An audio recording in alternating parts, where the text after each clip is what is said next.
যুক্তরাজ্যের পক্ষ থেকে ফিলিস্তিনকে রাষ্ট্র হিসেবে স্বীকৃতি দেওয়ার ঘোষণা আসতে পারে। ২১ সেপ্টেম্বর যুক্তরাজ্যের প্রধানমন্ত্রীর দপ্তর সূত্রে জানা গেছে, কিয়ার স্টারমারের প্রশাসন এই সংক্রান্ত আনুষ্ঠানিক বিবৃতি শীঘ্রই প্রকাশ করতে যাচ্ছে। এলএমই সার্টিফাইড বিশ্বসেরা কপারে তৈরি ওয়ালটন কেবলস, যা আপনার স্থাপনাকে রাখবে সব সময় নিরাপদ। এর আগে গত জুলাইয়ে স্টারমার সরকার জানিয়েছিল, ফিলিস্তিনকে রাষ্ট্র হিসেবে স্বীকৃতি দেওয়ার সিদ্ধান্ত তারা নিয়েছে। তখনই জানানো হয়েছিল, এ বিষয়ে আনুষ্ঠানিক ঘোষণা আসবে সেপ্টেম্বরেই।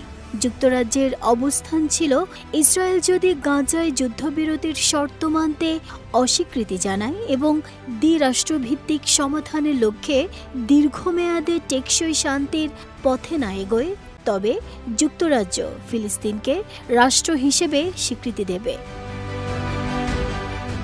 যদিও লন্ডনের এই সিদ্ধান্তকে কড়া সমালোচনা করেছে তেল আবিব। সমালোচনায় যোগ দিয়েছেন গাজায় আটক ইসরায়েলিদের পরিবার ও একাধিক রক্ষণশীল রাজনীতিক। ইসরায়েলের প্রধানমন্ত্রী বেনিয়ামিন নেতানিয়াহু আগেই এই সিদ্ধান্তের বিরোধিতা করে বলেছিলেন, এমন পদক্ষেপ সন্ত্রাসকে পুরস্কৃত করবে। এদিকে শুধু যুক্তরাজ্যই নয়, ফিলিস্তিনকে রাষ্ট্র হিসেবে স্বীকৃতি দেওয়ার ঘোষণা দিয়েছে আরও কয়েকটি দেশ।